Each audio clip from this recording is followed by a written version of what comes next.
I be a slave to my own mind. Insecure about my complexion. Black equals darkness, black equals ignorance. So society tells me. My black is smartness, my black is brighter. The moment I realize this, my noose gets tighter.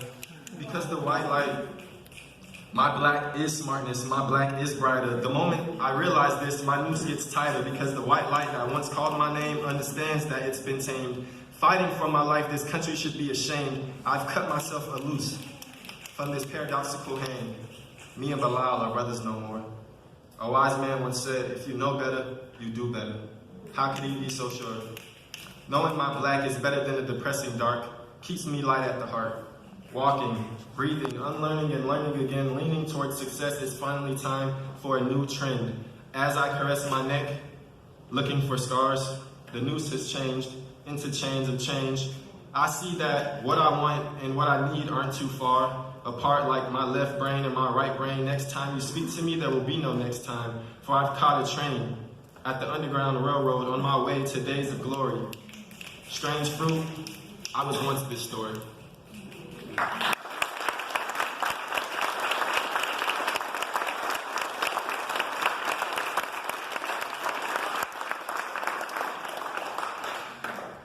Now it's time to go dark. This is a poem about how I feel about my mother. So, just be aware. Motherless child. A young boy with no mother. Do you really believe this? How'd she leave before he was 3? Did she really mean it? Maybe she tried, but couldn't hide her demons.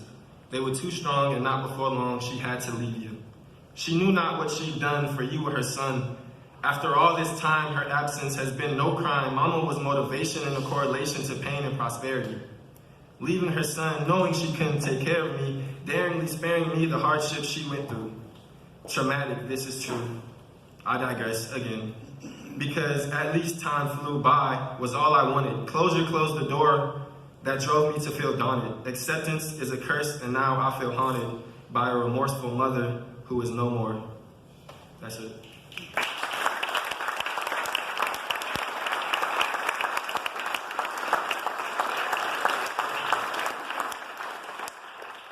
If you like my poems, I'm coming out with a book by the end of graduation called From a Moth to a Butterfly, so I hope you like it.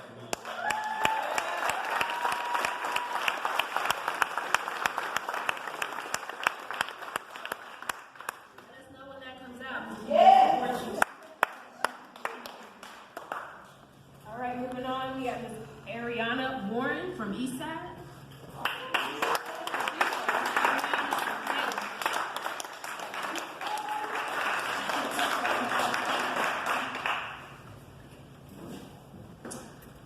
This is a spoken word, written by me and my best friend. It's entitled Pain. It's some of the stuff that I went through.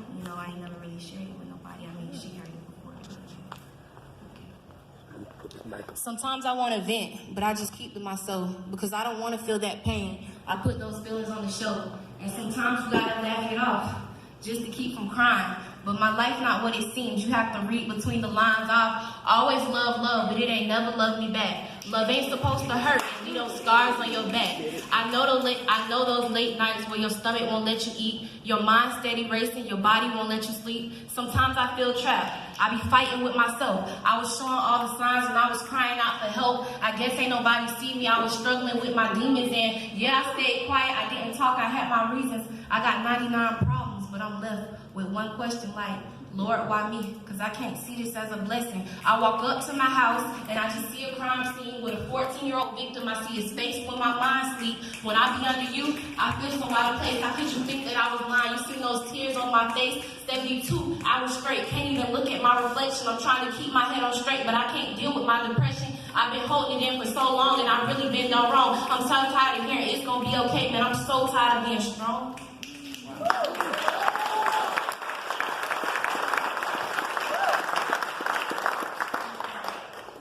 Choice to take my life, but I realized it wasn't worth it because I wouldn't be on this earth if God ain't give me a purpose. See, there's so much I want to do, and so little I have seen. I just wish suicide wasn't my answer to everything, and I don't know who to turn to. I can't let my feelings show, but depression is the closest friend that I've ever known, and she done stuck around for years. It's like she got me a walk. But it's because of her that I have suicidal thoughts, and don't get me started on anxiety. She trying to take control of my mind and my body. Feel like I'm selling my soul. Gotta give them credit because they doing one hell of a job. But the devil stay busy trying to take, steal, and rob me from my self-esteem and what keeps me pushing forward. And if it ever happens to leave, I pray that God will restore it. They say there's beauty in the struggle. Hope I find beauty in myself. And though my tears stay subtle, my mind needs help. Give me a hint, because I don't know where to start. In the words of a broken heart. Thank you.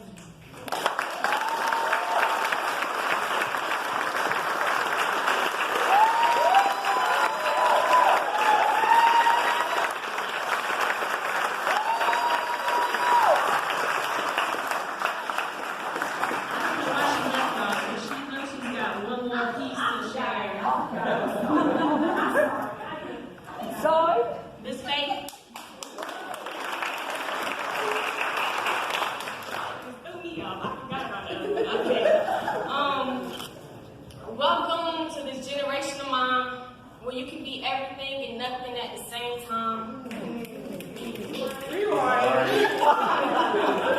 Welcome to this generation of mine where you can be everything and nothing at the same time. So you need to tell me and never cross your mind when it's hard to understand. You gotta read between the lines.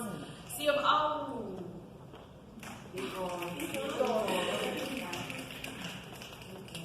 you got this. Go back to stuff in the beginning. Okay, that's perfect. I know. Welcome to this generation of mine where you can be everything and nothing at the same time. So you mean to tell me it never crossed your mind when it's hard to understand you have to read between the lines? We ignored the thorns and still took the roses. Imagine getting hit with water hoses, or when one door opens, another door closes. Unity is what the world composes. We're all in the same game, just different levels. We're all battling some demons, just different devils. SMH. Imagine showing all this love, but all you receive every day is hate. Imagine being in the land of the free, but your country has no freedom. Slaves begging you to free them, can't even run your own kingdom. Bet you wouldn't want to be them. Trying to keep your head up like you're a soldier. Imagine being black, trying to keep your composure. All for one and one for none. Look towards the sun, don't shoot me with that gun. Dark pigmentation, go figure. My hands are rough, so don't pull that trigger. My life is worth just as much as yours. Can't even wear a hoodie without thinking more. I was born this way, what you want me to do? My jacket's black, should I shoot that too? Racism. I was born this way, what you want me to do? My jacket's black, should I shoot that too? Racism still exists, call it quits, can't even be comfortable in your own skin.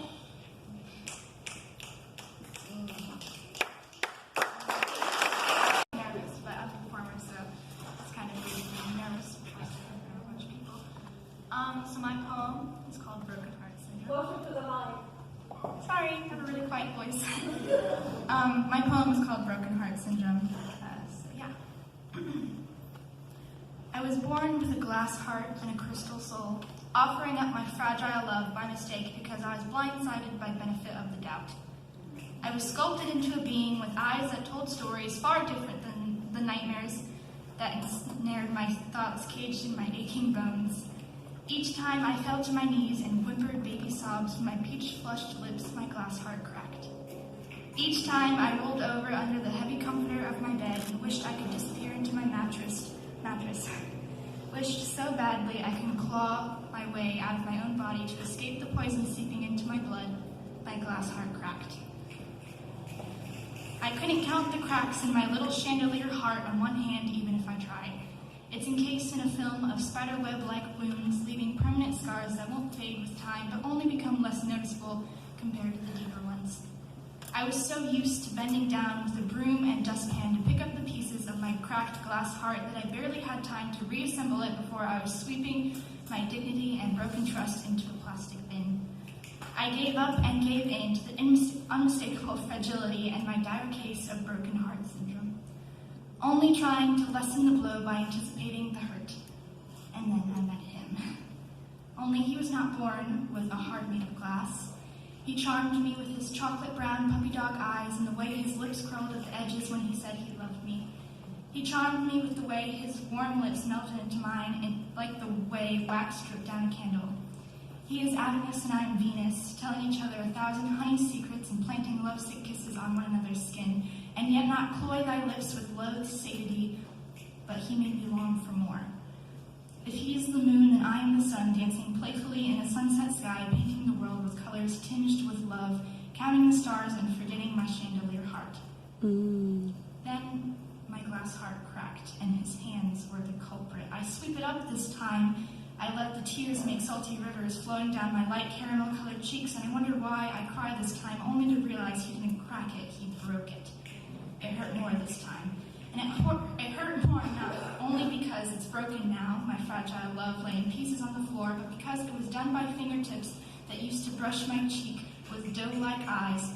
But now those fingertips are stained with red rivers of blood cascading down his knuckles from my broken shards.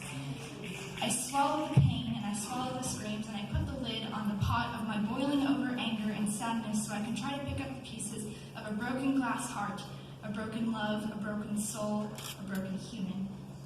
It is not until he bends down, pressing his forehead to mine, speaking in sweetly hushed tones, telling me he can fix it. He loves me, it's going to be okay. At first I hesitate and flinch when he picks up the pieces of my broken self, but I let myself play the game of trust once again, and instead of snatching away the jagged shards, I handed him the glue.